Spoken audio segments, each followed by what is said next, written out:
단발머리 소녀. 어느 해 여름, 내가 지바현에 있는 보슈에 여행에서 돌아와서 형식분인 선물을 손에 들고 한시치 노인을 방문했었다. 그러자 젊은 시절부터 피서 여행을 한 번도 한 적이 없다는 노인은 기뻐하면서 해수욕장 이야기 등을 들어주었다. 그러다가 내가 노코기리야마 산에 올라갔다가 엄청나게 많은 뱀을 만난 이야기를 하니까 한시치 노인은 얼굴을 찡그리며 웃었다. 노코기리야마 산에 나한님을 뵈러 갔다는 사람은 있었지만은 그 산에서 뱀을 만났다는 이야기는 들은 적이 없습니다. 뭐 딱히 어떻다는 건 아니지만 그다지 기분이 좋지는 않군요. 뱀이라면 언젠가 귀신 스승님에 관한 이야기를 한 적이 있지요. 스승을 목 졸라 죽이고 그 목에다가 뱀을 감아 놓았던 사건입니다. 그 외에도 내가 알고 있는 뱀에 관한 이야기가 있는데 뱀 이야기는 이제 지겨우신가요? 아니요, 괜찮습니다. 어서 들려주세요. 네, 그럼 이야기하겠습니다. 근데 내가 늘 그렇게 하듯이 배경 설명을 좀 해야 됩니다. 그렇지 않으면 요즘 사람들은 통 알아먹지를 못하니까요. 아시다시피 고이시카와에 고비나타라는 곳이 있지요. 고비나타는 꽤 넓고 여러 가지 다른 이름들이 붙어 있어요. 자, 지금부터 제가 할 이야기는 고비나타의 스이도바타에서 일어난 일입니다. 메이지 이후에는 스이도바타초 이초메와 니초메 이렇게 두 개로 나뉘어졌죠. 하지만 에도 시대에는 둘을 합쳐서 스이도바타라고 불렀답니다. 그 스이도바타, 더 정확하게는 스이도바타 니초메에 니치린지라는 조동종의 절이 있습니다. 절 이름이 니치린지예요. 그 본당의 왼쪽 편에서 위로 올라가면 이 뒤쪽에 히카와 묘진이라는 신사가 하나 있었습니다. 옛날에는요, 이 니치린지와 히카와 신사가 하나였는데 메이지 초년에 신불 분리령이 내려지자 히카와 신사는 하토리자카의 고비나타 신사의 합사가 되었고 신전 뒤편은 얼마간 공터인 채로 남아 있었죠. 지금은 나무들을 모두 베어버리고 도교부가 사용을 하고 있는 것 같아요. 그래서 지금 그곳에는 신사가 없지만은 에도 시대에는요, 멋진 신사가 있었어요. 에도 명소 도감에도 나와 있고요. 그 묘진산에 어떤 전설이 하나 전해 내려오는데 그 산에 단발뱀이라는 괴물이 살고 있다는 것이었습니다. 이에 대해서는 여러 가지 설이 있는데 그 뱀이 몸통이 푸르고 머리가 까맣기 때문에 마치 옛날 아이들의 단발머리와 비슷해서 단발뱀이라고 한다는 이야기, 뭐 이렇게 말하는 사람도 있습니다. 마치 보고 온 것처럼 말이죠. 또 일설에 의하면 날씨가 흐린 어두컴컴한 날에는 숲 근처에서 단발머리를 한 귀여운 여자아이가 놀고 있는데 그 아이가 뱀의 화신이라는 거예요. 그리고 그 아이를 본 사람은 사흘 안에 죽는다고 합니다. 물론 실제로 본 사람은 거의 없지만 옛날에 스이도바타의 아라키자카에서 포목점을 하던 마스모토 야추자에몬의 아들이 2, 3일간 앓다가 급사를 했는데 그가 죽을 때 실은 자신의 묘진산에서 단발뱀을 보았다고 이야기했다고 합니다. 그 밖에도 두세 명 정도 그런 예가 있었다고 전해져 오기 때문에 밤에는 물론이고 새벽이나 저녁 또 날이 흐린 날에는 모두들 조심하면서 묘진산에는 오르지 않았습니다. 그런 곳에는 가까이 가지 않는 것이 상책이지만 히카와님은 고히나타 일대를 지키는 신이기 때문에 반드시 참배를 해야 되죠. 제례는 1월, 5월, 9월, 날짜는 17일.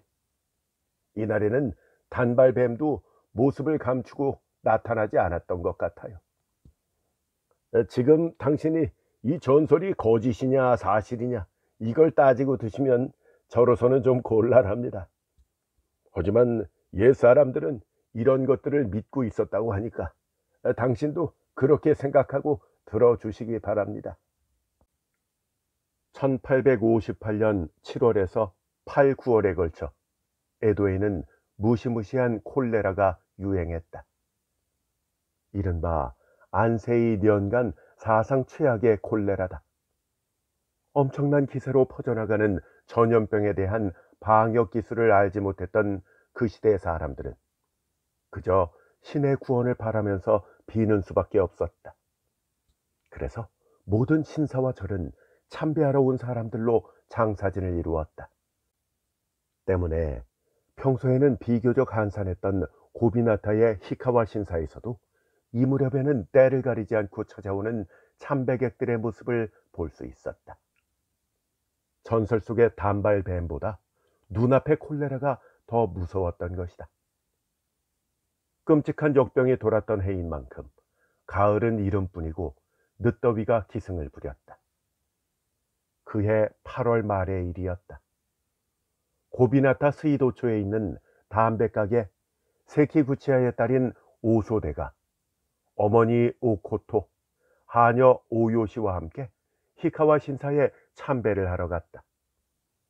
세키구치야는 이 지방의 유서 깊은 가게고 가게 외에 세논네 집도 가지고 있었다.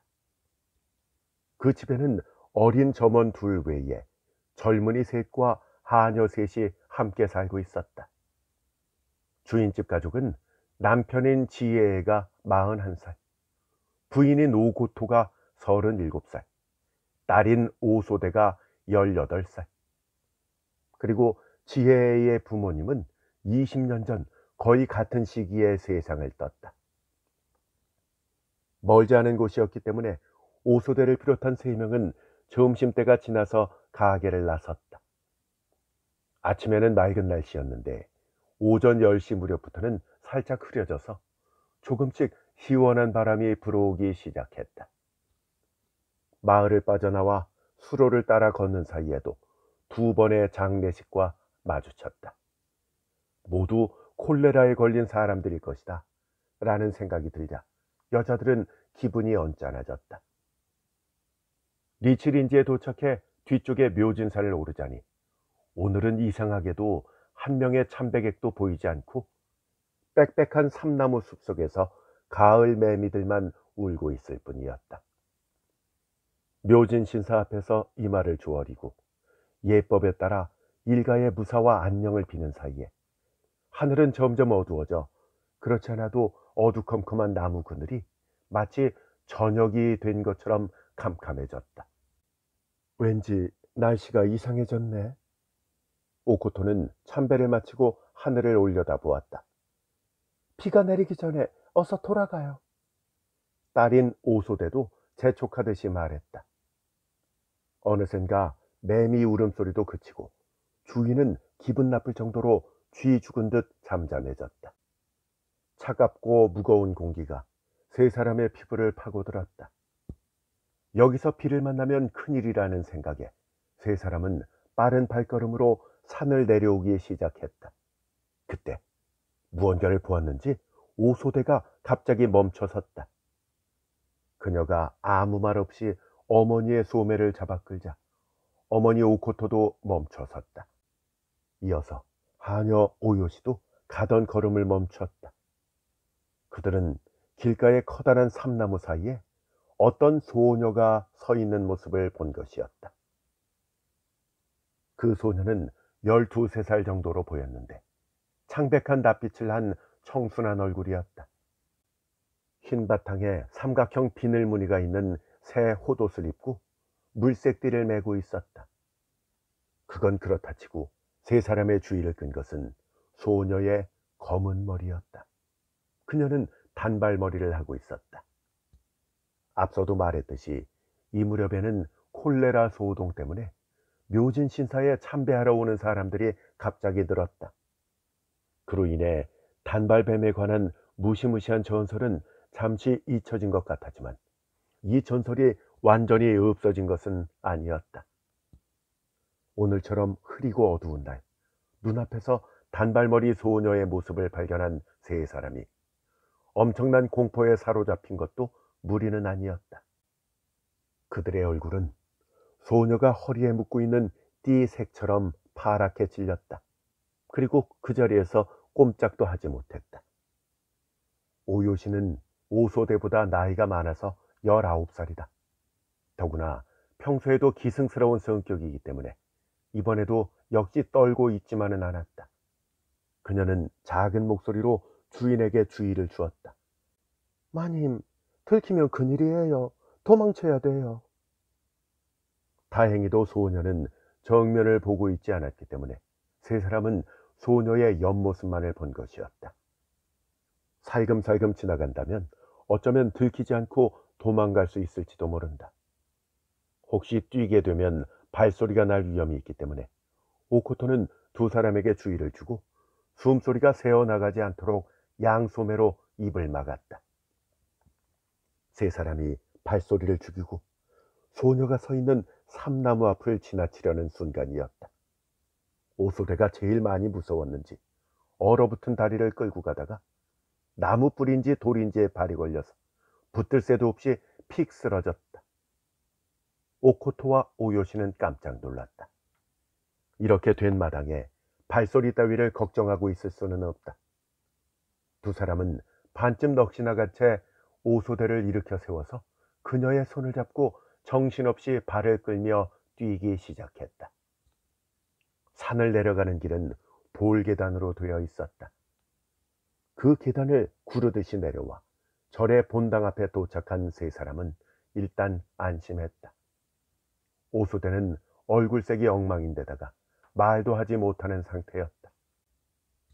오코토는 불목한 이로부터 물을 얻어서 오소대에게 먹였다. 그리고 자신들도 물을 마셨다. 산에서 내려오니까 갑자기 더워진 것 같아서 오코토는 수건을 적셔 얼굴과 목덜미에 땀을 닦았다. 산속에서 수상한 소녀를 만난 사실은 불목한 이에게도 말하지 않았다. 집에 가서도 아무 말 하지 말거라. 절대로 아무한테도 말해서는 안 된다. 오코토는 오요시에게 단단히 입단속을 시켰다. 세 사람은 불안한 마음으로 가게로 돌아왔다. 특히나 오소대는 정신이 멍한 상태로 저녁도 제대로 먹지 못했다. 오코토는 오늘 일어난 일을 남편인 지에이에게도 말하지 않았다. 남편에게 괜한 걱정을 시키는 것이 걱정되기도 했지만 스스로 그 일을 입 밖으로 내는 것이 왠지 두려웠기 때문이다. 다음 날에도 다시 한번 하녀 오요시에게 절대로 말하지 말라고 주의를 주었다. 세 사람은 뒤도 돌아보지 않고 도망쳐왔기 때문에 그 소녀가 자신들을 보았는지 어떤지는 전혀 알 수가 없었다. 오코토는 소녀가 자신들을 보지 않았기를 마음속으로 빌고 또 빌었다. 그 무렵 누가 한 말인지는 알 수 없지만 콜레라 역병을 쫓기 위해서는 처마에 팔손이 나무 잎을 매달아 놓으면 좋다는 말이 전해지고 있었다. 팔손이 나무 잎은 댕구의 날개를 닮았기 때문이라고 했다. 세키구치의 사람들은 그것이 사실이라고 믿지는 않았지만 어쨌든 때가 때이니만큼 좋다고 하는 것은 모두 해보는 것이 좋다는 생각이었다. 운 좋게도 집 정원에 팔손이 나무가 있어서 그 잎을 꺾어 가게 처마 끝에 매달아 두었었다. 다음 날 오후 오코토가 가게에 나가 보니까 처마에 매달아 놓은 팔손이 나무의 잎이 이미 시들어서 가을바람에 바스락거리고 있었다. 오코토는 시들어버린 잎은 아무런 효과가 없을 것 같다는 생각에 다른 사람에게 부탁도 하지 않고 자기 손으로 직접 정원에서 새로운 잎을 꺾어와서 나뭇잎을 바꾸려 했다. 그런데 얼핏 보니까 시든 나뭇잎에 벌레 먹은 자국이 있었다. 그것은 마치 갈겨 쓴 글씨처럼 보였다. 자세히 보니까 그 나뭇잎에는 오소대 죽는다 라고 적혀 있는 것이 아닌가. 오소대 죽는다. 오코토는 소름이 끼쳤다. 그녀가 하녀 오요시를 조용히 불러서 팔손이 나무 잎을 보여주자 오요시도 벌레 먹은 자국의 글씨를 오소대 죽는다로 읽었다. 팔손이 나무 잎이 벌레 먹는 일은 흔한 일이 아니다. 그런데 시든 나뭇잎에 오소대 죽는다라는 글자가 새겨져 있는 것이다. 어제 생각했던 오늘이 왔다는 생각에 오코토는 온몸의 피가 얼어붙는 것 같았다. 세키구치야 뒤쪽에는 새 놓는 건물이 4채 있었다. 모두 세키구치야의 소유인데 안쪽 건물에는 도시조라는 젊은 목수가 혼자 살고 있었다. 젊기 때문에 술도 마시고 밤에도 싸돌아다니다 보니까 너무도 자신의 건강을 돌보지 않았다. 그 결과 그에게 전염병의 신이 찾아왔다. 그는 밤부터 구토와 설사를 시작해서 다음 날 오후에 죽고 말았다. 도시조는 혼자 사는 몸이었기 때문에 친구들과 근처에 사는 이들이 모여서 장례식을 치르게 되었다. 세키구치야도 자신의 집에 살던 사람이기 때문에 가게 사람에게 부의를 들려서 조문을 가도록 했다. 우리 집에도 결국 콜레라가 찾아왔구나. 주인인 지혜에도 얼굴을 찌푸렸다. 콜레라가 전염병이라는 것을 알아도 그것을 예방하는 방법을 몰랐기 때문에 근처에 사는 사람들은 그저 두려움에 떨 뿐이었다. 이 무렵에는 전염이 무서워서 콜레라로 죽은 사람의 집에 조문을 가거나 장례식장에서 밤을 새는 사람들이 점점 줄어들고 있었다.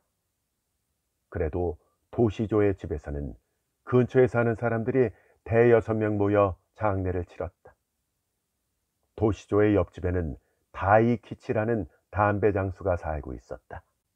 그 역시 혼자 사는 젊은이였는데 담배 장수라고는 해도 가게에서 장사를 하는 것이 아니라 잘게 다진 담배를 등에 지고 각 번의 저택을 돌아다니면서 무사들의 근무교대처, 무가의 종들이 기거하는 방, 혹은 각지의 절에 담배를 팔러 다니는 것이었다. 그는 세키구치야에 새들어 살 뿐만 아니라 세키구치야로부터 담배를 매입하고 있었기 때문에 아침 저녁으로 친하게 드나드는 사이였다. 다이키치와 죽은 도시조의 집은 벽 하나를 사이에 두고 있었는데 혼자 사는 사람들끼리 친하게 지내는 편이었다. 간밤에 도시조가 병에 걸리자 장사를 쉬고 간병을 했을 정도니까 장례식에서 밤을 새는 건 당연한 일이었다. 늦더위도 심한 데다가 문을 닫아 놓으면 병의 나쁜 기운이 방 안에 가득 찬다 해서 집안의 문은 모두 열어두었다. 그날 밤 9시쯤 골목에서 개 짖는 소리가 들렸다. 다이키치가 까치발을 하고 바깥을 내다보니까 우물 근처에서 하얀 그림자가 보였다. 집안의 등불이 바깥에까지 비치고 있었기 때문에 그 그림자의 정체도 대충은 알 수 있었다. 그것은 흰색 호도슬 입은 소녀였다. 그 소녀는 세키구차의 뒤쪽에서 여닫이 문 사이로 안을 들여다보고 있는 것 같았다. 다이키치는 자신의 옆에 앉아있는 옆집 신조의 소매를 잡아 끌며 속삭였다. 저 아이는 어느 집 아이일까? 신조도 발돋움을 해서 바깥을 내다보는데 개가 계속해서 짖어댔다. 소녀는 개가 두려웠는지 조용히 골목 바깥쪽으로 사라졌는데 집신을 신었는지 발소리는 들리지 않았다. 못 보던 아이인데? 다이키치가 중얼거렸다. 이 동네 아이는 아닌 것 같아. 신조는 이렇게 말을 하면서도 딱히 마음에 담아두지는 않았다. 하지만 다이키치는 신경이 쓰이는지 급히 신발을 신고 골목 어귀까지 쫓아갔다. 하지만 이미 소녀의 모습은 보이지 않았다. 저 아이는 어느 집 아이일까? 다이키치는 끊임없이 생각했다. 하지만 다른 사람들은 신조와 마찬가지로 그 아이에게 딱히 흥미도 느끼지 않고 신경도 쓰지 않았기 때문에 이 일은 금방 잊혀지고 말았다. 아침 일찍 사체를 화장장으로 보내야 했지만 이 무렵은 워낙 역병으로 죽은 사람들이 많았기 때문에 시간에 맞춰 관을 준비할 수가 없었다. 하는 수 없이 저녁까지 기다리기로 하고 사람들은 무시무시한 콜레라에 걸려 죽은 시신을 지키면서 하루를 보냈다. 그날 오후였다. 30살 전후쯤 되어 보이는 남자가 세키구치야의 문 앞에 멈춰 섰다. 여기에 도시조라는 사람이 살고 있나요? 네, 도시조는 콜레라로 죽었는데요. 가게 사람이 대답했다. 뭐라고요? 콜레라로 죽었다고요? 남자는 조금 당황한 듯이 말했다. 말도 안 돼. 그래, 언제 죽었는데요? 어제 오후에 죽었는데요. 맙소사, 이게 뭔 일이고? 남자는 혀를 찼다. 아직 장례식이 끝나지 않았다는 말을 듣고 남자는 급히 골목 안으로 뛰어들어갔다. 그는 향이 자욱한 문 앞에 서서 물었다. 혹시 도시조가 죽었나요? 네, 어제 죽었습니다. 입구에 있던 다이키치가 대답했다. 자, 이쪽으로 오시죠. 그러자 그 남자는 성큼성큼 안으로 들어와서 방에 누워있는 젊은 목수의 시체를 바라보았다. 그는 분한 듯이 혀를 찼다. 제게 운이 좋은 놈이구만. 콜레라로 죽은 사람한테 운이 좋다니, 이 무슨 소리인가? 그 자리에 있던 사람들은 깜짝 놀랐다. 모두들 어리둥절해서 남자의 얼굴을 바라보자 그는 의혹을 풀어주듯이 설명했다. 지금부터 나흘 전 밤, 유시마 텐진 밑에서 관짜는 기술자 이타로가 누군가에게 살해당했다. 앞에서도 말했듯이 이 무렵에는 콜레라로 죽는 사람이 많았기 때문에 모든 관가게가 관을 짜기에 바빴고 자신들의 일손만으로는 부족했기 때문에 임시로 목수나 관짜는 기술자 등을 고용해서 일을 맡겼다. 제대로 된 기술자는 마구잡이로 관을 짜는 일을 꺼려했지만 실력이 시원찮은 젊은 목수들은 수입이 짭짤한 것을 기뻐하면서 여기저기로 관 짜는 일을 도와주러 다녔다. 여기 이 죽은 도시조도 그런 사람 중에 하나였다. 며칠 전부터 이타로의 가게에서 일을 하고 있었던 것이다. 이타로의 돈에 눈독을 들인 누군가가 그를 살해했음이 밝혀졌다. 전염병은 관을 짜는 목수에게는 복을 가져다주는 신이었다. 사업이 번창하자 이타로는 의외로 큰 돈을 벌었던 것이다. 그런데 그것이 화가 돼서 이타로는 살해당하고 부인은 슬픔에 빠졌다. 조사 결과 고용 목수인 도시조가 용의자라서 그를 체포하러 왔던 것이다. 그런데 상황이 이 지경. 체포돼서 중한벌을 받는 것보다는 콜레라로 죽는 것이 나을 것이다. 그래서 그가 운이 좋은 녀석이구만 이라고 한 것도 무리는 아니었다. 용의자를 체포하러 와서 실망한 남자는 간다에 사는 한시치의 아들인 젠파치였다. 이렇게 된 이상 허무하게 물러나는 수밖에 없다. 하지만 일단 도시조의 평소 행동이나 사망 전의 모습 등을 조사해 둘 필요가 있었기 때문에 도시조와 가장 친했다는 이웃인 다이키치가 앞으로 불려나왔다. 젠파치는 우물가 버드나무 아래 서서 잠시 동안 다이키치를 조사하고 돌아갔다. 놀라운 일이군. 사람은 겉만 보고는 모르는 거야. 도시조가 좀 놀기는 했지만 설마 그런 끔찍한 일을 저지를 거라고는 생각도 못했어. 마을 사람들은 이렇게 대화를 나눴다. 콜레라로 죽은 도시조에 대한 사람들의 동정은 급격하게 식었다. 정말이지 운이 좋은 놈이라고들 했다. 그렇다고 해서 이제 와서 시체를 버리고 돌아갈 수도 없는 노릇이었기 때문에 사람들은 내키지는 않았지만 날이 저물기를 기다리고 있었다. 오후 6시쯤 관이 도착하자 얼른 사체를 넣고 관을 메고 나왔다. 세입자가 죽은 것이니까 주인도 그냥 보고 있을 수만은 없었다. 세키구치아에서도 누군가를 보내야 했지만 콜레라로 죽은 사람의 장례식일 뿐만 아니라 그 주인공이 끔찍한 범죄를 저지른 죄인이라는 소문을 듣고는 가게 사람들 모두가 가기를 꺼렸다. 그것도 무리는 아닌지라서 세키구치아도 곤란해하고 있던 차에 하녀인 오요시가 자신이 가겠다고 나섰다. 넌 여자니까 그만두어라. 일단 오코토가 말렸다. 하지만 누군가는 꼭 가야 되니까 자신이 가겠다고 해서 결국 하녀 오요시가 가게 되었다. 오요시는 콜레라가 무섭지 않은가 봐. 뭐 다이키치와 함께 가고 싶은 거겠지. 다른 하녀들이 이렇게 수군댔다. 담배 장수인 다이키치는 20서너 살쯤 되었는데 얼굴이 하얗고 맵시 있는 남자였다. 가을 새벽녘 어두운 골목에서 대여섯 개의 등농 불빛이 쓸쓸히 흔들리는 가운데 도시조의 관이 운반되고 있었다. 아침 8시가 지났을 즈음 오요시가 돌아와서 센주의 화장장에는 관이 5, 60개가 쌓여있기 때문에 도저히 금세 화장을 할 수가 없다.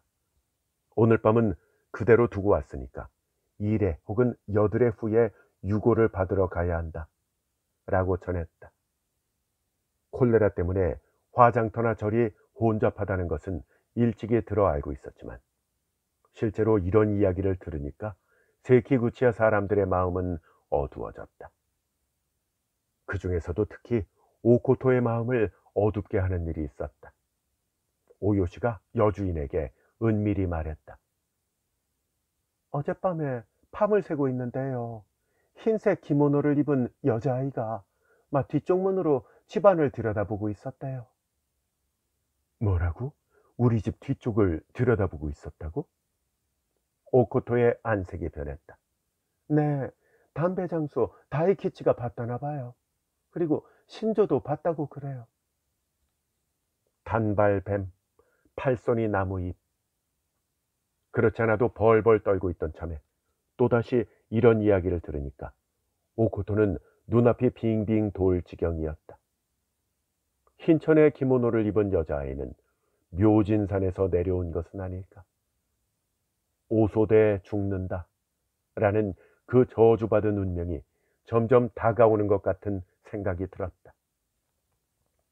지금까지는 오소대와 오요시의 입을 단속하고 자기 혼자서 마음속에 담아두었지만 오코토도 더 이상은 참을 수 없게 돼서 남편인 지에이에게 모든 것을 털어놓았다. 지에이는 결코 어리석은 사람이 아니었다. 장사 수완도 꽤나 뛰어나서 세키구치아의 오랜 이름에 먹칠을 하지 않을 정도의 기량을 가지고 있었지만 그는 신부를 매우 신봉하고 있었다. 그 신봉이 너무 지나쳐서 일종의 미신과도 같았다. 오코토가 묘진산의 일을 감추고 있던 것도 함부로 그것을 입 밖에 냈다가는 남편이 놀랄 것을 염려했기 때문이었다. 역시 지혜인은 깜짝 놀랐다. 그는 눈물을 글썽이며 단식했다. 단발뱀의 저주를 받은 딸의 목숨은 어차피 구할 수 없는 것이라고 포기한 것 같았다. 시간은 흘러 8월 말부터 갑자기 가을바람이 불기 시작해서 9월의 첫날부터는 시원했다. 한시치가 헛옷을 겹옷으로 갈아입고 있자니까 아침 일찍 젠파치가 찾아왔다. 아버지, 고이시카와 말인데요. 거기서 또 좀 이상한 소문을 들었어요. 이상한 소문이라니? 무슨 소문? 아시다시피 사람을 죽인 목수는 서이도초의 담배가게에 새들어 살고 있었잖아요. 그 주인집은 세키구치야라는 오래된 담배가게인데요. 가산도 넉넉하고 근처 평판도 나쁘지 않은 집이에요. 근데 그 집의 하녀인 오요시라는 여자가 한 2, 3일 전에 죽었대요. 오요시? 역시 콜레라로 죽은 건가? 아니요, 콜레라가 아니라 급사한 것 같아요. 세키구치야도 황급히 의사를 불렀는데 이미 늦었다고 해요. 근데 그 죽은 방식이 뭔가 이상하다고 하는데, 세키구치야가 가게 점원들하고 하녀들에게 입단속을 시켜서 아무 말도 못하게 해요. 막 그러니까 더더욱 여러 가지 소문들이 무성하죠. 근데 더 이상한 거는 오요 씨의 부모도 딸의 사체를 인수해 가지 않는다는 거예요. 오요 씨라는 여자의 부모는 왜 딸의 시체를 인수하지 않는 거지? 뭐 사체에 뭔가 이상한 점이라도 있는 건가? 아무래도 그런 것 같아요. 소문에 따르면은 히카와 묘진산 단발뱀의 저주력 하는데, 그런 일이 진짜 있을까요? 히카와의 단발뱀이라. 한시치도 생각했다. 옛날부터 그런 이야기를 들은 적은 있지만 소문이 사실인지는 장담할 수가 없구만. 그러면 그 오요시라는 여자는 묘진산의 단발뱀을 만난 것인가? 제가 들어보니까요, 세키구치아의 안주인과 딸, 그리고 오요시, 이렇게 셋이서 히카와에 참배를 하러 갔는데요, 돌아오는 길에 뱀을 만났다 카대요. 물론 뱀이 아니라 단발머리를 한 소녀라고 합니다마는. 어, 여자아이라. 한시치는 또다시 생각했다. 그렇다면 오요시는 뱀의 저주를 받아서 급사한 것이로구만. 급사에도 여러 가지가 있는데 어떻게 죽은 거야? 그 외에도 여러 가지 소문이 있는데, 제가 오치요라는 하녀를 구슬려서 들은 바로는 이렇습니다. 세키구체야에는 오요시, 오치요, 그리고 오쿠마라는 세 명의 하녀를 고용하고 있었다. 오요시는 중간 잡일을, 다른 두 사람은 부엌 일을 담당하고 있었다. 그날 밤은 늦더위가 심했기 때문에 뒷문 공터 쪽으로 난 덧문을 조금 열어두고 4조 반짜리 방에 모기장 하나를 치고 세 사람이 이부자리를 펴고 잠이 들었다. 세 사람 모두 젊은 여자들이었기 때문에 정신없이 자고 있는데, 깊은 밤 오요시가 갑자기 난리 법석을 떨었다. 양옆에서 자고 있던 오치요와 오쿠마도 깜짝 놀라서 눈을 뜨니까 오요시가 작은 목소리로 뱀이라고 외치는 것 같았다. 오치요와 오쿠마가 모기장에서 기어나와 부엌에서 등불을 가지고 오니까 오요시는 이불 위에서 몸부림치며 괴로워하고 있었다. 당황한 두 사람이 가게의 남자들을 불러 깨웠는데, 그 소란스러운 소리에 주인 부부도 일어나 나왔다. 나이 어린 점원은 단골 의사를 부르러 갔다. 아무래도 한밤중에 일어난 일이었기 때문에 의사도 금세 오지는 못했다. 오요시는 그만 의사가 오기 전에 죽어버렸다. 나중에 도착한 의사도 사인을 정확히 몰랐지만 오요시가 뱀이라고 한 사실로 미루어 보아서 아마도 살모사와 같은 독뱀에게 물렸을 거라고 생각했다. 당시 그 부근에는 숲과 구릉이 많고 무가저택의 공터나 초원도 많았기 때문에 살모사나 독사가 드문 것도 아니었다. 열어놓은 덧문으로 뱀이 기어들어왔는데 운이 나쁜 오요시가 그 제물이 되었을 것이다. 어쨌든 뱀의 정체를 확인하지 않으면 안심할 수 없기 때문에 너나 할 것 없이 총동원되어서 독사의 행방을 찾았지만 집안은 물론 정원에도 뱀 같은 것은 없었다. 이렇게 하인들이 소란을 피우는 동안에 주인 쪽은 비교적 차분했다. 주인인 지헤이도, 부인인 오코토도 거의 아무 말이 없었다. 딸인 오소대는 안쪽에 숨은 채로 얼굴도 내밀지 않았다. 결국 독사를 찾지 못한 채 지혜인은 의사를 안으로 불러들여서 부인과 함께 단발뱀에 관한 이야기를 했다. 이 이야기가 가게 사람들에게 새어나가서 자연스럽게 소문의 씨앗이 된 것이었다. 이 이야기를 듣고 생각해보면 주인 부부의 냉정함은 인정이 없어서라기보다는 운명이라고 생각하고 체념하고 있었기 때문인 듯하다. 오요시뿐만이 아니라 오코토도 오소데도 같은 운명에 빠지지 않을 거라는 보장은 없었다. 오요시만이 제물이 돼서 이것으로 단발뱀의 저주가 사라질 것인지, 아니면 세 사람 모두가 같은 저주를 당할 것인지는 그 누구도 알 수 없는 일이었다. 주인 부부는 냉정하다기보다 강한 공포에 사로잡혀서 제대로 말도 하지 못했을 것이다. 그런데 죽은 오요시의 부모는 그런 태도를 인정머리 없는 태도라고 비난했다. 여기까지 이야기를 들은 한시치가 말했다. 아무리 그렇다고 해도 이 부모가 딸의 사체를 인수하지 않는다는 건 도무지 이해할 수가 없구만. 뭐 세키구체에서 일부러 죽이기라도 했다는 건가? 노골적으로 죽였다고는 하지 않는데요. 잠자리에서 뱀에 물려 죽었다고 하는 건 아무래도 믿기지가 않는다. 하물며 단발뱀 따위는 지어낸 이야기인지 뭔지 알 수가 없다. 소중한 딸이 죽은 이상 어떻게 죽었는지 확실히 알지 못한 상태에서 함부로 시신을 인수할 수는 없다. 이렇게 얘기한다더군요. 세키구치야도 상당한 액수의 위로금을 줄 생각이지만은 그 부모 측은 한 500냥에서 100냥 정도를 받아낼 생각인 것 같아요. 500냥이나 100냥? 한시치도 조금 놀란 기색이었다.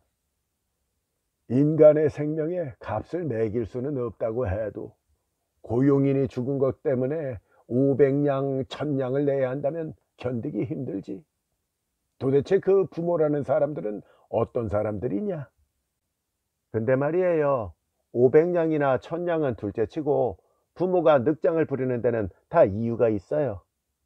젠파치가 설명했다. 이야기를 들어보니까 죽은 오요시라는 여자는 하녀처럼 보이지만은 실은 주인의 조카딸이라고 해요. 그냥 단순한 고용인이 아니라는 얘기구만. 네, 그렇죠. 주인 형의 딸이래요. 주인의 형은 지혜몬이라 하는데 본래라면 맏아들이 집안을 물려받아야 되겠지만은 젊을 때부터 놀기를 좋아해서 선대 주인에게 의절을 당했다고 해요. 그래서 그 동생인 지혜이가 세키구치야의 가문을 상속하게 된 것이죠. 선대가 돌아가실 때 사죄를 했지만은 선대는 저런 놈은 절대 세키구치야 안으로 들일 수 없다 라는 유언을 했다고 해요. 20년도 더 지난 얘기인데 이 때문에 지혜모는 지금도 세키구치야의 가게에 얼굴을 내밀 수가 없고 뒷문으로 살짝 들어온다 합니다. 그래? 지혜모는 무슨 일을 하지? 네, 시타야의 언덕 아래서 작은 담배 가게를 하고 있다고 해요. 의절은 당했지만은 세키구치야의 맏아들이자 현재 주인의 형임에는 틀림이 없기 때문에 세키구치야도 어느 정도 뒤를 봐주고 있는 것 같아요. 그러니까 팔고 있는 담배도 융통해주고 말이죠. 그 형의 딸이 오요시인데 대놓고 친척이라고 할 수가 없었기 때문에 그냥 고용인처럼 데리고 와서 세키구치야가 돌봐주었던 것 같아요. 자세한 사정은 모르지만은 세키구치야가 오요시를 맡은 것은 미래에 괜찮은 사위를 찾아주고 또 얼마간의 살림을 나눠줘서 형에게 상속을 시킨다는 약속이 있었던 것 같아요. 그런 오요시가 느닷없이 죽어버렸으니까 가장 곤란한 건 형인 지혜몬이죠. 즉 오요시의 아버지요. 그렇구만. 그 형은 건실하게 살고 있는가? 예, 그 지혜몬은 이미 나이가 쉰인데요. 지금은 건실한 생활을 하고 있는 것 같지만은 옛날 놀던 버릇이 사라지지는 않지요. 자신에게 잘못이 있다고는 해도 세키구치의 가산을 동생에게 빼앗겼으니까는 속이 편치는 않을 거예요. 게다가 돌봐준다는 약속을 하고 데려간 딸이 이유를 알 수 없는 죽임을 당했으니까요.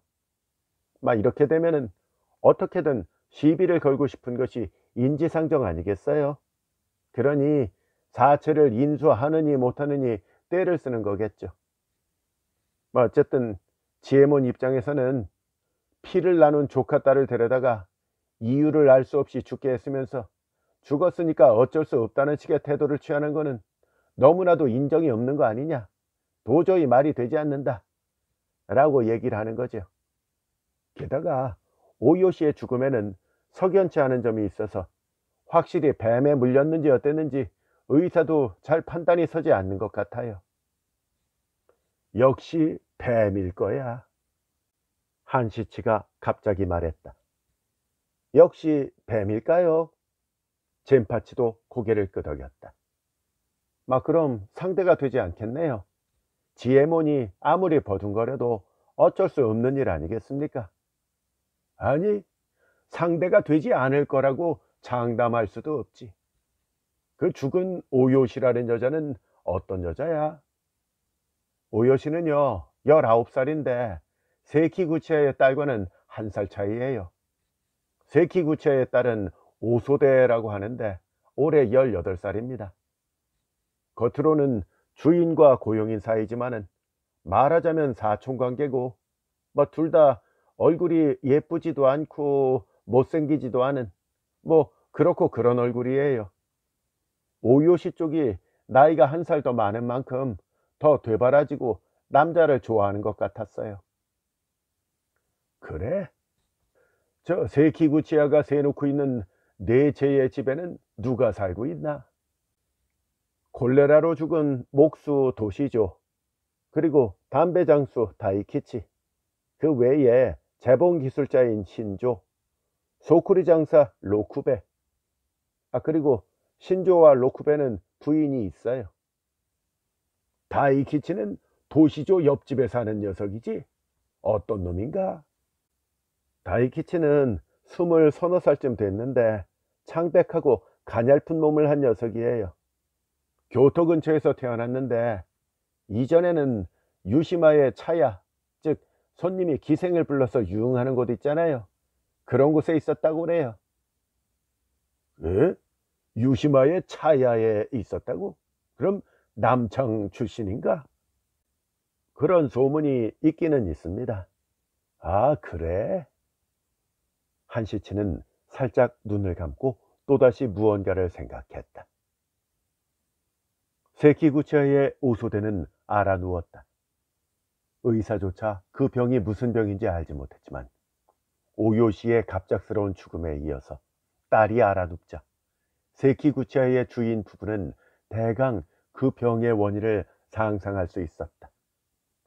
다음에는 자기 차례라고 생각하자 부인도 살아도 산 것 같지 않아서 밥을 먹을 수 없게 되었고, 결국에는 반쯤 병자와 같은 상태가 되어버렸다. 아무리 비밀을 지키라고 해도 고용인들은 단발뱀에 대한 소문을 여기저기로 퍼다 날랐다. 콜레라도 무섭지만 단발뱀도 무서웠다. 세키구치야 일가는 이제 모두 죽임을 당할 것이라는 둥, 말도 안 되는 이야기를 퍼뜨리는 이도 있었다.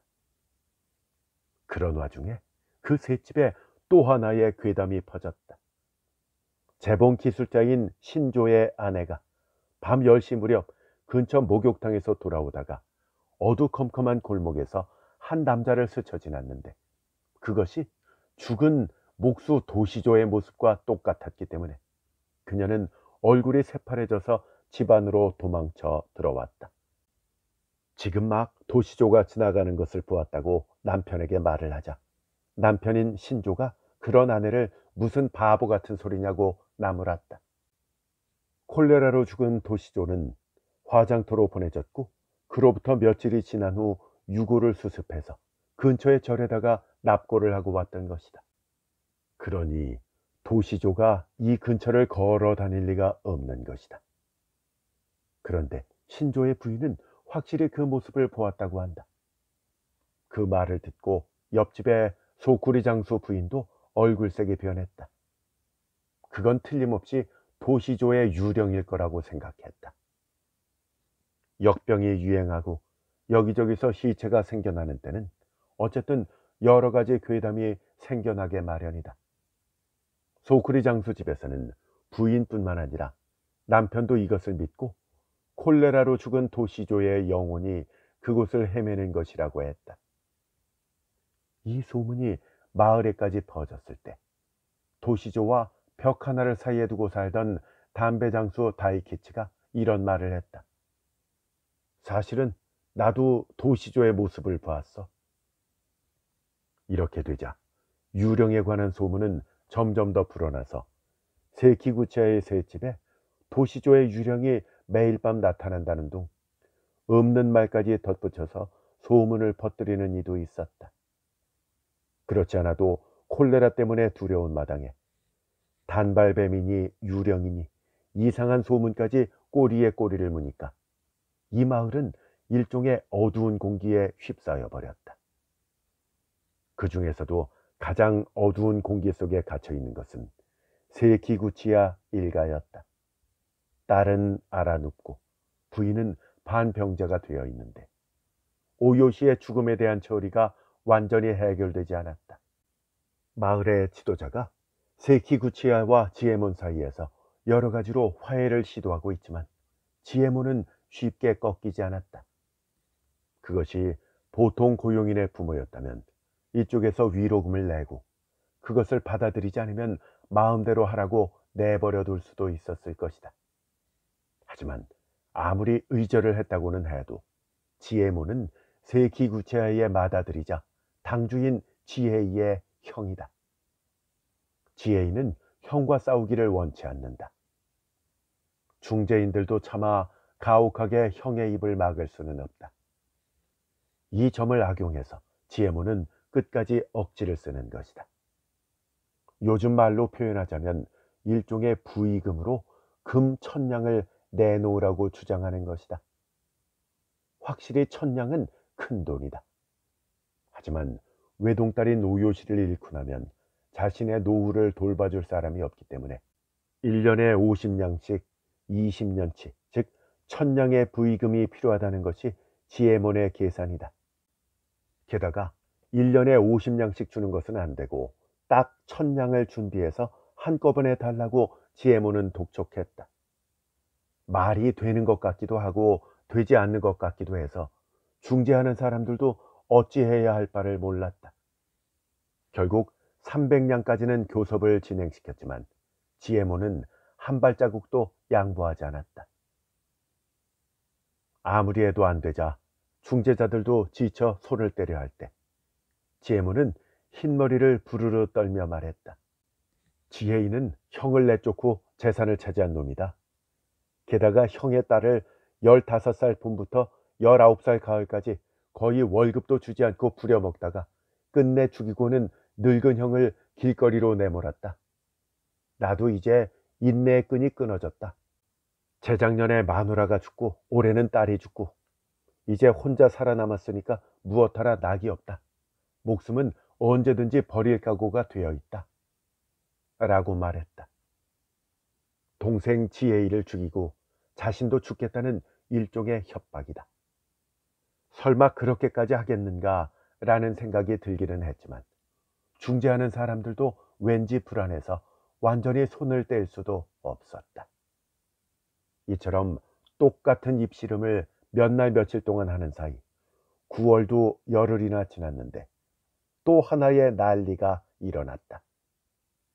세키구치야에 세들어 사는 소쿠리 장수 로쿠베의 부인이 급사한 것이다.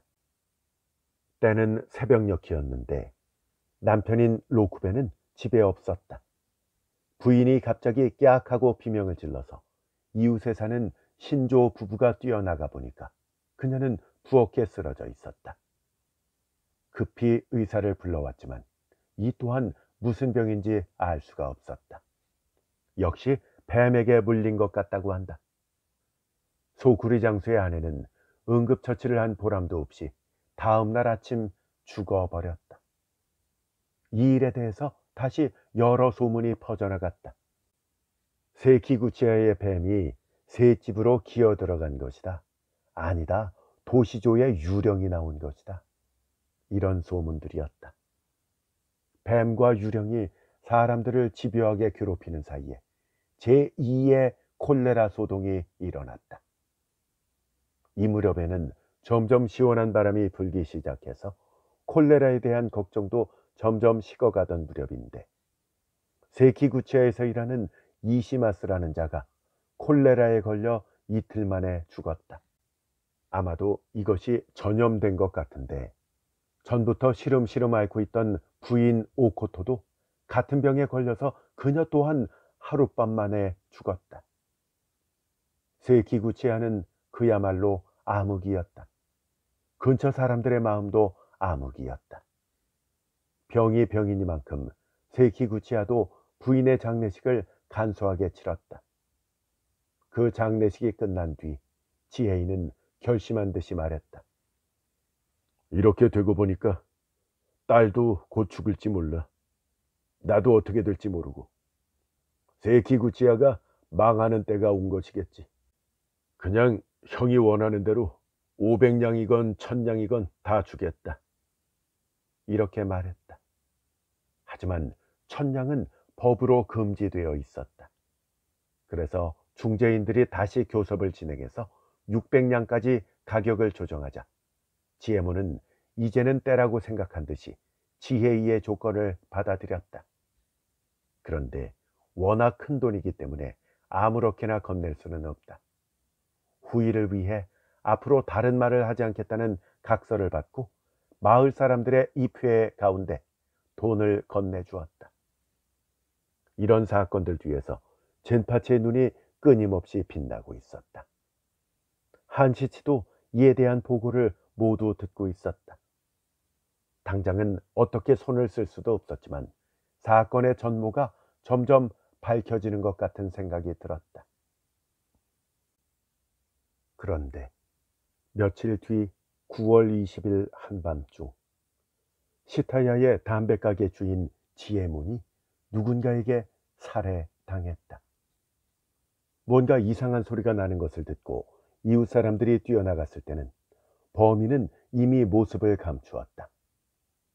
지혜문은 칼에 목과 가슴을 찔렸는데 희미하게 남아있는 숨을 헐떡이며 이렇게 말했다. 다이 도시죠. 무언가 하고 싶은 말이 남아있는 것 같았지만 그는 이 말만을 남긴 채 숨을 거두었다. 물론 그 길로 신고를 해서 검시를 받았지만 살인범이 원한 때문에 죽였는지, 싸움을 하다가 죽였는지, 아니면 혹은 도둑인지 알 수가 없었다. 젠파치가 이 이야기를 들은 것은 다음 날 아침이고, 한시치를 안내해서 시타야에 들이닥친 것은 오전 10시 무렵이었다. 두 사람은 경비 초소에 들러서 대강의 경위에 대한 보고를 들은 뒤 집주인의 안내를 받아 지혜몬의 담배가게로 들어갔다. 2칸짜리 작은 가게였는데 안쪽에는 6조와 2조짜리 방이 2개 있고 2층에는 4조 반 크기의 방이 하나 있었다. 부인은 죽고 딸은 일을 하러 집을 떠나 있었기 때문에 당시 지혜몬은 혼자 살았다. 안쪽에는 게타 굽을 갈아 끼우는 일을 하는 사람이 살고 있었는데 오토리라는 이름의 노파가 아침 저녁으로 집안일을 도와주러 온다고 집주인이 설명했다. 그래서 그 오토리라는 노파를 불러보기로 했다. 한시체 앞에 불려 나온 것은 54, 5세 정도 되는 정직해 보이는 노파였다. 그리고 가정용 자파상을 하는 옆집에 사는 사람도 불려 나왔다. 그는 기베라는 사람인데 어젯밤에 제일 먼저 뛰어나온 남자다. 오토리와 기베의 말에 의하면 젊은 시절 도락가였던 만큼 지혜문은 주위 사람들에게 친절했고 여태껏 딱히 나쁜 소문도 없었다. 위치도 나쁘고 가게도 작아서 장사가 변변치 않은데도 불구하고 매일 술을 마셨기 때문에 살림살이는 넉넉하지 않았다. 하지만 딸이 시집만 가면 자신은 일을 하지 않고도 편하게 살 수 있다는 둥 큰 소리를 쳤다고 한다. 특히 얼마 전 술에 취해서 오토리 노파에게 이런 말을 했다고 한다. 지금 내 눈앞에 큰돈이 어른거리고 있다. 이럴 때 콜레라 따위에 걸리면 난 절대 못 참는다. 그는 갑자기 딸이 죽어서 크게 낙심을 한 듯 매일 술을 퍼마셨다. 그리고 위로금으로 세키구치야로부터 한몫 단단히 챙기겠다고 했다. 그에 대한 흥정도 잘 해결되었는지 요 며칠간은 기분이 좋아 보였다고 한다. 한시치가 평소 이 집에 자주 오는 자는 없는가? 하고 물었다. 그러자 오토리가 있기는 있었어요. 담배 장수 다이키치가 자주 왔어요. 라고 대답했다. 얼굴이 하얗고 몸이 날씬한 사람인데요. 지혜몬이 말하는 걸 듣고 있으면 나중에는 사위라도 삼을 것 같은 느낌이었어요. 그 외에 목수인 도시조라는 사람이 가끔 왔었는데요. 이 사람은 콜레라로 죽었다고 하대요. 그때 기배가 끼어들었다. 그 도시조라는 사람은 한 2, 3일 전 밤에 찾아온 것 같은데 우리 가게 앞을 지나간 것이 아무래도 그 사람 같아요. 근데 내 착각인가? 다이키치라는 담배 장수는 요 근래 오지를 않았나? 한시치가 다시 질문을 했다. 어제 점심때가 지난 무렵에 왔었어요. 오토리가 대답했다. 저에게 잠깐 가게를 봐달라고 하고는 지혜몬과 함께 2층으로 올라가서 이야기를 하더구만요.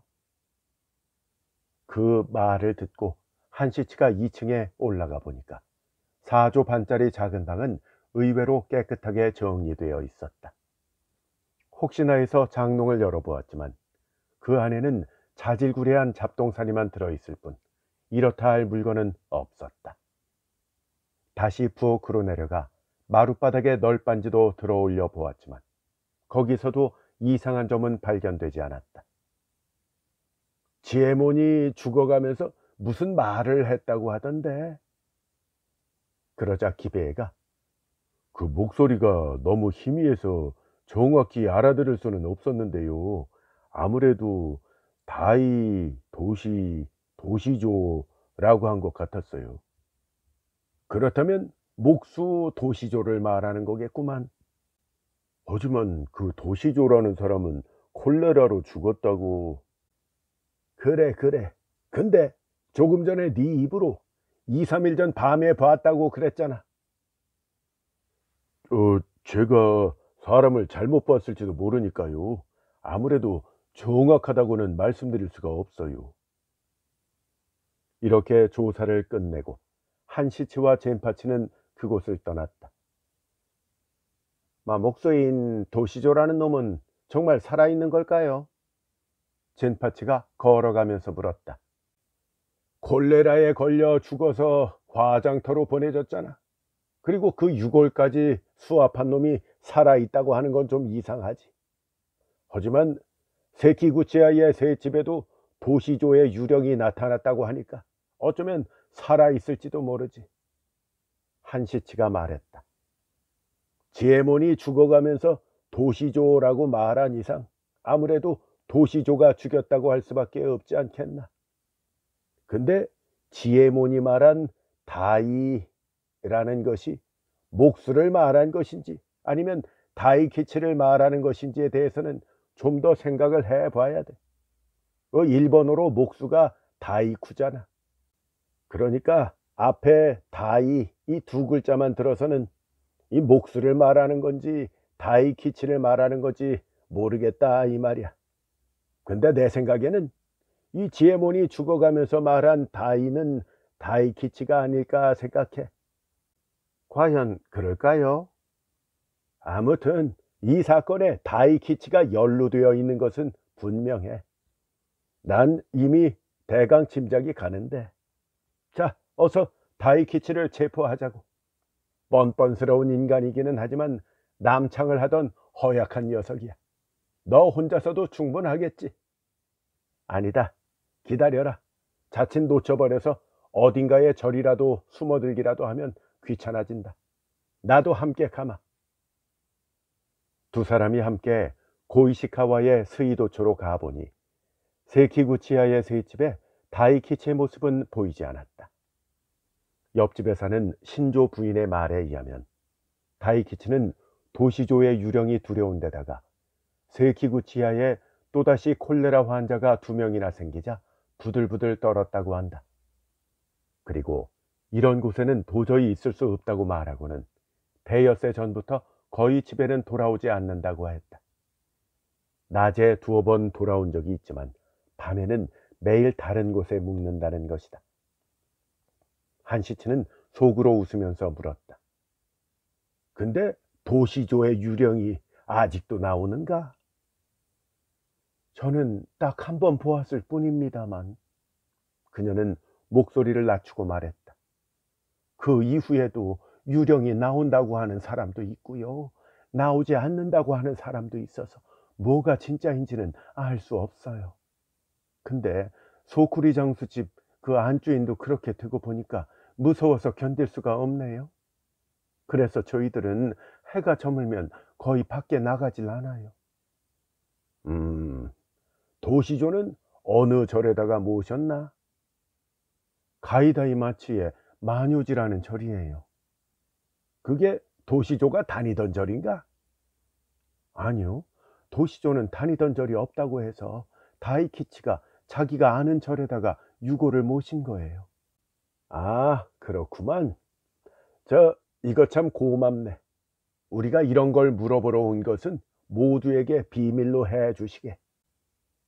이렇게 단도리를 하고 밖으로 나와 보니까 세키구치야는 대문을 반쯤 닫아놓은 상태로 장사를 쉬고 있는 것 같았다. 안주인의 초칠일도 지났건만 콜레라 환자가 연이어 나왔기 때문에 더 이상의 전염을 막기 위해 조심한다는 의미도 있는 것 같았다. 한시치는 매우 유감스럽게 생각했다. 가이다이마츠는 우시코메에 있어서 여기서 멀지 않다. 두 사람은 에도가와의 이시키리바시 다리를 건너서 가이다이마츠에 도착했다. 이곳은 사람들이 네체의 절 마을이라고 부르는 곳인데 네체의 절 이외에도 헌옷 가게가 많은 동네였다. 절들의 뒤쪽은 초원이고 그 초원 뒤쪽으로는 밭이 펼쳐져 있다. 초원에는 키가 큰 참옥새가 무성했는데 그 하얀 이삭들이 푸른 하늘 아래 멀리서 나부끼고 있었다. 어딘가에서 떼같이 우는 소리도 들려왔다.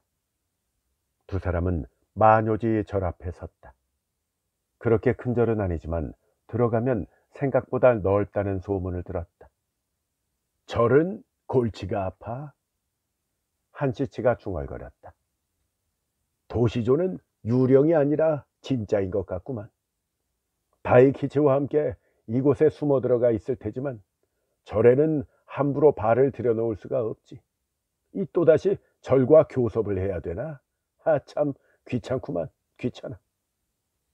이때 뒤에 있는 초원에서 끊임없이 개 짖는 소리가 들려왔고 두 사람은 서로의 얼굴을 쳐다보았다.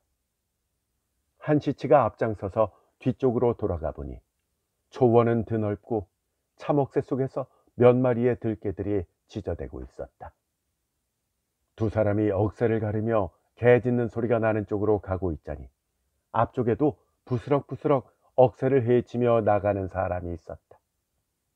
피차간에 앞이 보이지 않는 상황이었기 때문에 그를 거의 따라잡은 순간이 되어서야 눈과 눈이 마주쳤다. 젠파치는 한시치의 옷깃을 살짝 잡아당겼다. 저놈은 다이키치인데요. 상대방도 갑작스러운 만남에 당황한 듯이 몸을 돌려 도망치려 하는 것을 곧 젠파치가 뒤쫓았다. 그는 가지고 있던 괭이를 들어 올리며 정면에서 덤벼들었다. 젠파치가 가까스로 몸을 돌려 피하는데 억새 속에서 또 한 사람, 가래를 들고 덤비는 자가 있었다. 한 놈 더 있다. 조심해. 한시치도 젠파치에게 주의를 주면서 가래를 든 남자에게 달려들었다. 뒤쪽에 있는 적이 더 버거운 상대라고 판단했기 때문이다. 무성한 억새가 눈가를 찌르고 손발에 휘감겨 생각대로 움직일 수가 없었다. 젠파치의 상황도 비슷했다. 어찌어찌해서 다이키치의 팔을 붙잡았지만 억새의 입 때문에 눈을 뜨고 있기도 힘들었다. 그 점은 적도 마찬가지였지만 이런 경우에는 약한 쪽이 더 유리한 법이다. 다이키치 일당은 억새를 이용해서 필사적으로 저항했다. 서너 마리의 들개들도 달려들었다. 개들은 한시치의 편이라도 들듯이 다이키치 일당을 둘러싸고 짖으며 덤벼들었다. 괭이를 든 남자가 한시치를 밀치고 약 2미터 앞서 도망가는 것 같더니 억새 뿌리에 발이 걸려 넘어졌다. 한시치는 그때를 놓치지 않고 그 남자 위로 몸을 던져서 그를 깔고 눌렀다. 다이키치는 의외로 격렬하게 반항했지만 역시 결국에는 젠파치의 발밑에 쓰러졌다. 적, 아군 할 것 없이 모두 억새풀에 베어 뺨과 손발에 찰과상을 입었다. 범인들에게 오라를 지워 일어나자 개들은 한시치 부자를 안내라도 하듯이 짖으며 어딘가로 달려갔다. 억새풀 사이를 헤치고 도착을 해보니 쓰러진 억새가 마구 헝클어져 있는 한 평 정도의 공간이 나왔다. 파헤쳐진 지 얼마 되지 않았는지 흙이 부드러웠다. 그 속에 뭔가가 묻혀 있는 것 같아서 괭이로 흙을 파내보니까 흙 아래에는 젊은 목수의 시체가 누워 있었다. 자, 제 얘기는 여기까지입니다. 이것으로 체포는 끝이 난 거예요. 한시치 노인이 말했다. 체포를 하다가 상처를 입는 경우가 가끔 있기는 하지만 그때처럼 억새풀 세례를 받은 적은 없었어요. 얼마 동안 얼굴과 손발이 따끔거려서 목욕하기도 힘들었답니다.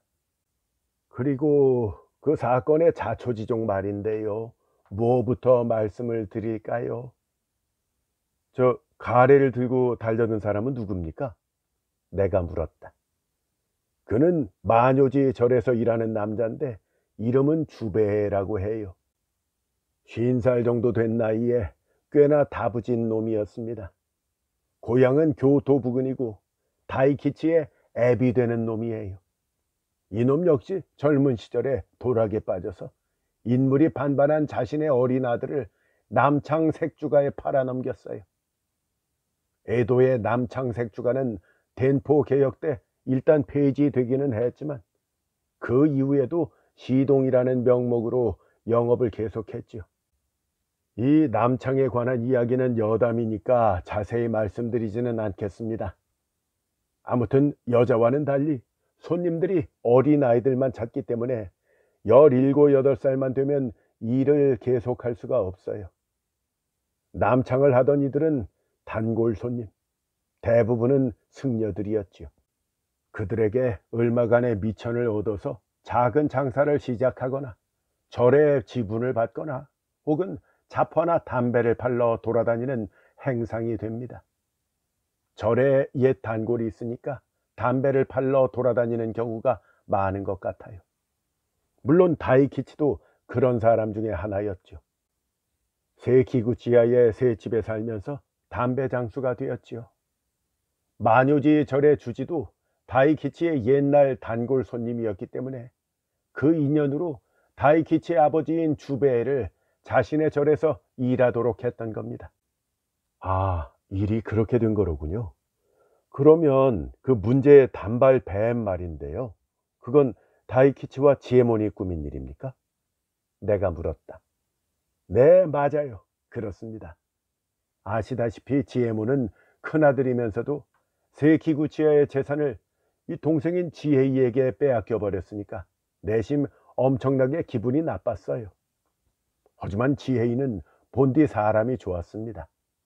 그러니까 형은 딸을 동생에게 보내고 모든 것을 맡겨 놓았으면 좋았을 건데 그것만으로는 성이 차질 않았죠. 또 그의 딸인 오요시도 기슝스러운 여자였어요.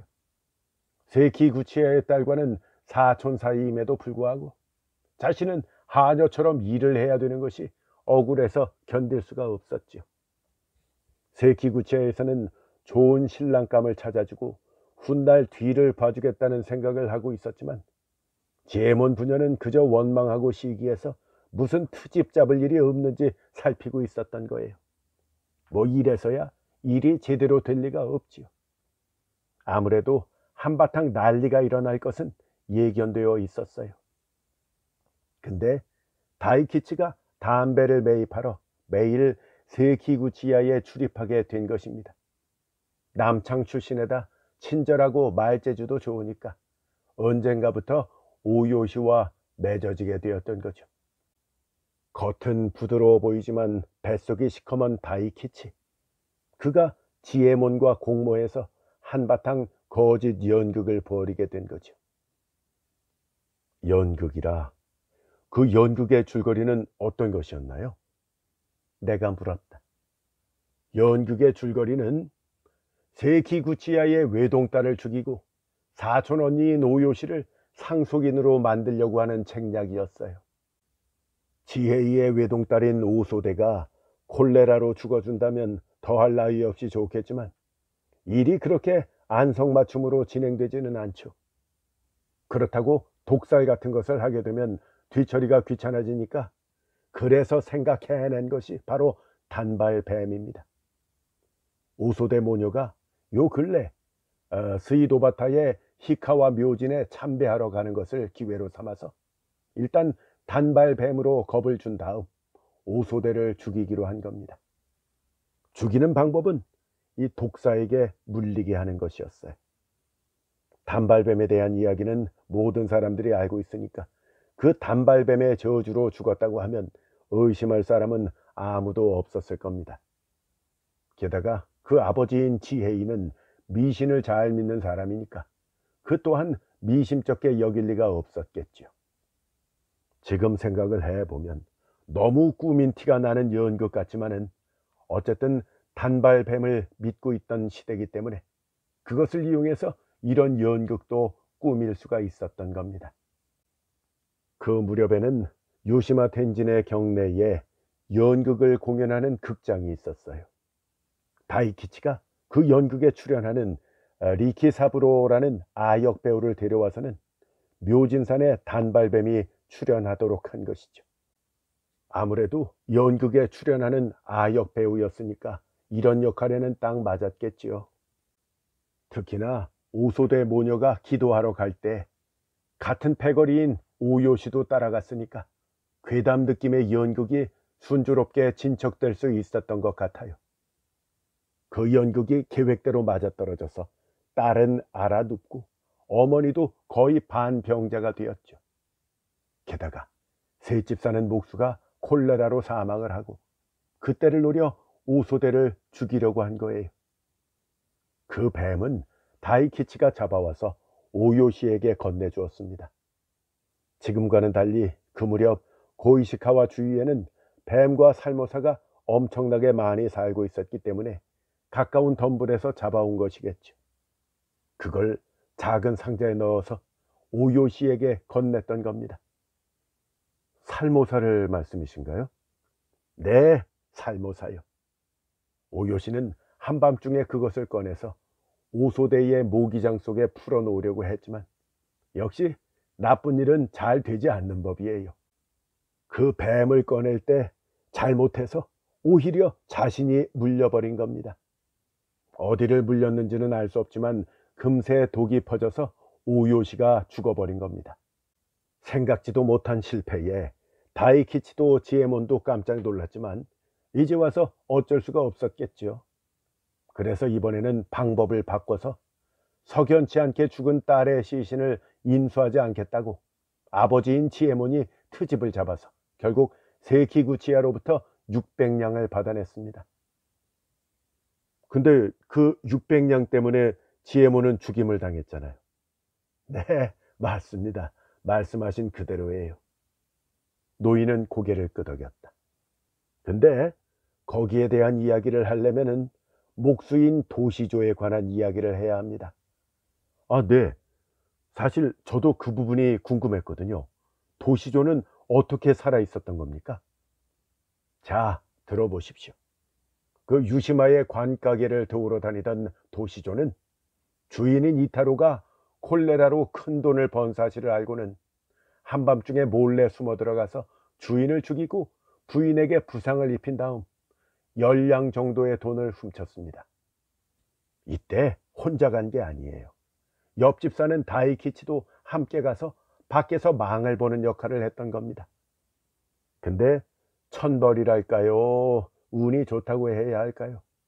젠파치가 그를 체포하러 갔을 때 도시조는 콜레라에 걸려서 이미 죽어 있었습니다. 그때 젠파치가 다이키치를 좀 더 능숙하게 조사했더라면 그놈도 한패라는 걸 간파할 수 있었겠지만 그렇게 하지 못하고 일단은 놓쳐버렸죠. 그리고 도시조의 시신을 센주의 화장터로 가지고 가니까 화장터는 콜레라 소동으로 대혼란이었어요. 5, 60개나 되는 관이 쌓여 있어서 당장은 화장이 불가능하다고 해서 관을 그대로 두고 귀가했어요. 그 무렵의 화장터는 터무니없는 일이 많았고 특히나 혼잡할 때였기 때문에 엉망진창이었습니다. 그런데 동네 사람들이 관을 두고 돌아온 다음 어떻게 된 일인지 도시조는 숨이 다시 돌아왔어요. 그래 관을 부수고 기어 나왔죠.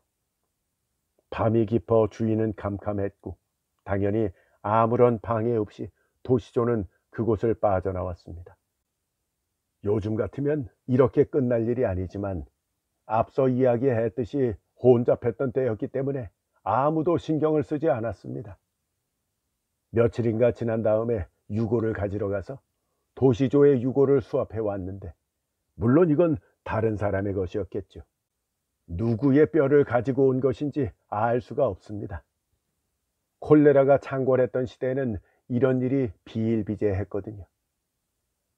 그래서 도시조가 다시 살아 돌아온 거군요.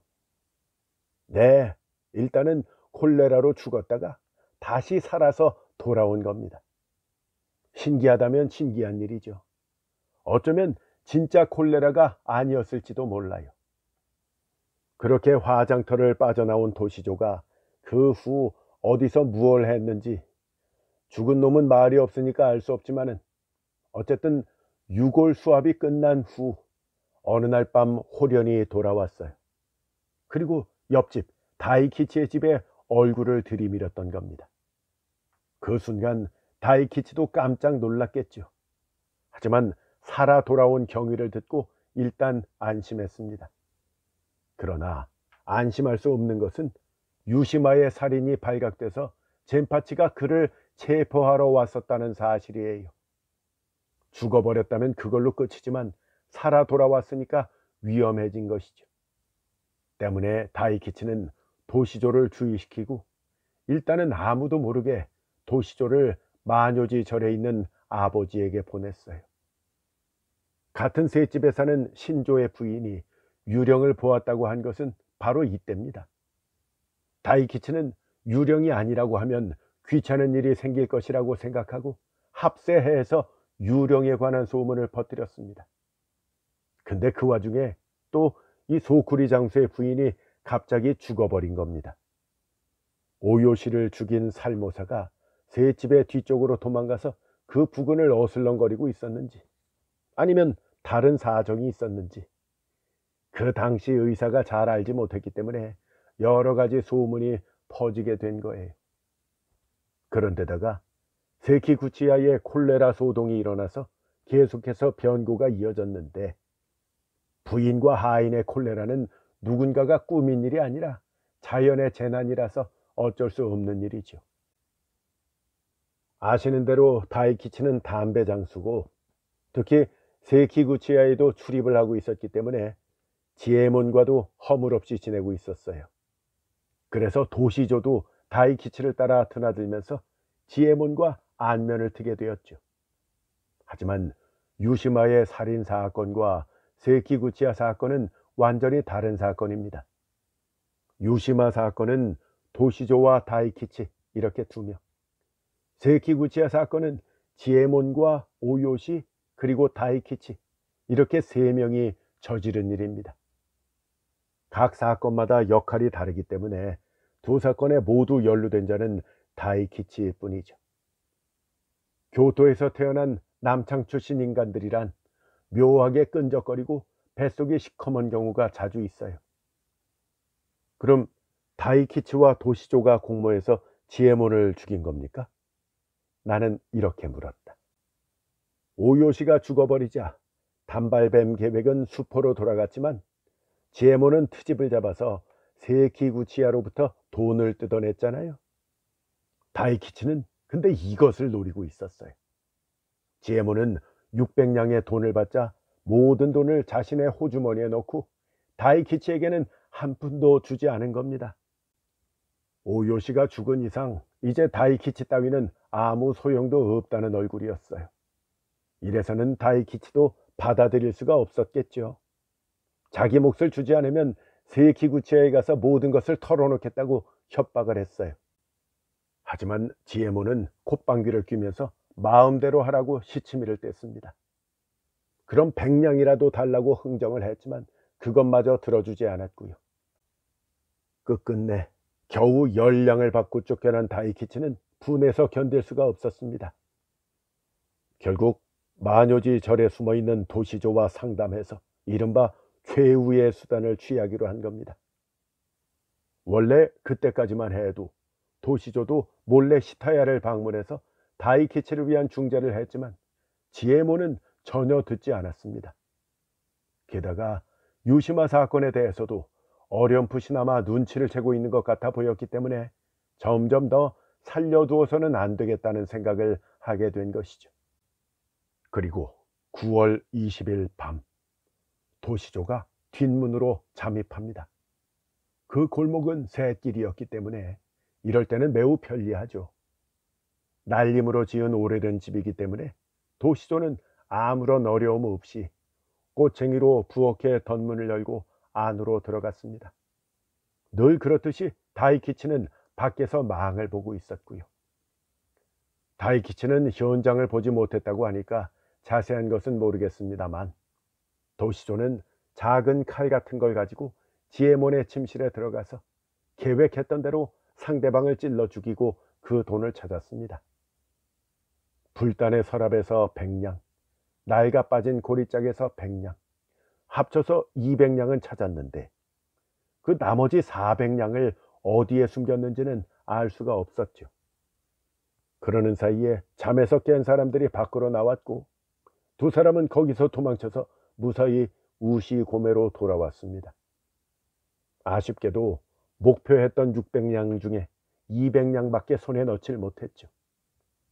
도시조는 일단 그 돈을 정확히 반으로 나눠서 다이키치에게 주었습니다. 그런데 다이키치의 아버지인 주베 역시 악한 인간이라서 그 100냥을 도시조에게 주는 것이 아까웠던 겁니다. 그는 아들 다이키치를 부추겨서 피곤해서 자고 있던 도시조의 목을 졸라 죽이고 100냥을 빼앗았습니다. 시체는 절 뒤쪽에 있는 초원에 묻고 세간의 관심이 가실 때쯤 부자는 200냥을 가지고 고향인 오사카로 돌아갈 생각이었습니다. 날이 밝기 전에 사체를 묻기는 했지만 그 근처에는 들개들이 많았어요. 그 들개들이 무슨 냄새라도 맡은 듯이 다음날 들판에 보여서 계속해서 지저댔죠. 처음에는 그냥 내버려 두었지만 너무 심하게 지저대니까 다이키치 부자도 불안해졌어요. 만에 하나 사체를 묻어놓은 곳을 파헤치기라도 하면 큰일이다. 개들이 마구 지저대면 사람들이 이상하게 생각할지도 모른다. 이렇게 생각한 두 사람이 가래와 괭이를 가지고 현장을 보러 간 거예요. 가보니까 사체에 별 이상은 없었습니다. 그래 모여있는 개들을 흩어지게 한 후 억새를 가르며 돌아오는 길에 마침 우리와 딱 마주치게 된 거죠. 이것으로 두 사람의 운은 다한 것입니다. 그리고 아까 말씀드린 대로 그런 상황이 벌어졌던 겁니다. 역시 나쁜 일은 잘 되지 않는 법이죠. 아, 상황이 그렇게 된 거로군요. 그럼 400냥의 행방에 대해서는 전혀 모르시나요? 내가 이렇게 물었다. 그 400냥은 지혜몬의 가게 마루 밑에 묻혀 있었어요. 그 돈을 어떻게 처분했는지 정확히는 모르지만 세키구치야에 건넸다는 것 같습니다. 세키구치야의 딸인 오소대는 단발뱀의 정체를 알고 나서 건강을 되찾았어요. 완쾌해서 원래의 몸 상태가 되었답니다. 참 묘한 것은 바로 이 아가씨가 다이키치 일당이 노렸던 당사자였는데 결국은 혼자만 무사해서 살아남은 셈이죠. 인간의 운명이란 참 알 수 없는 것이에요. 저 팔손이 나무에다가 오소대 죽는다라고 쓴 건 그럼 오요시의 소행인가요? 네, 그렇습니다. 오요시의 잔재주죠. 저는 그 실물을 보지는 못했지만요. 뭔가 태우는 약이나 부식하게 만드는 약으로 벌레 먹은 것처럼 쓴 것이겠죠. 신경 써서 봤더라면 오요시의 필적이라는 걸 알았겠지만 비전문가의 부주의니까 어쩔 수 없습니다. 아니요, 우리와 같은 전문가들도 때때로 말도 안 되는 부주의로 실수를 하니까 비전문가를 나무랄 수는 없겠죠. 하초보리의 판관도 범인을 수색하고 체포하는 사람들도 모두 신이 아니거든요. 때로는 사건이 자신들의 예상과 달라서 나중에 크게 웃는 일도 있답니다. 이렇게 말하고 노인은 크게 웃었다. 그러더니 이렇게 말을 덧붙였다. 크게 웃는 일이라고 하니까 이런 일도 있었어요. 메이지 이후에 히카와 묘진이 하토리자카 언덕으로 옮겨진 후의 이야기인데 어느 기념일에 단발뱀을 구경거리로 가지고 나온 자가 있었어요. 옛날부터 히카와의 묘진산에 살고 있던 그 유명한 단발뱀이다. 이렇게 소개를 했는데 자세히 물어보니까 어디에선가 커다란 구렁이를 잡아와서 그 머리에 타르를 칠하고는 머리가 까만 단발뱀이다. 이렇게 떠들었다고 합니다. 메이지 초기에는요, 이런 사기 구경거리가 많이 남아 있었어요.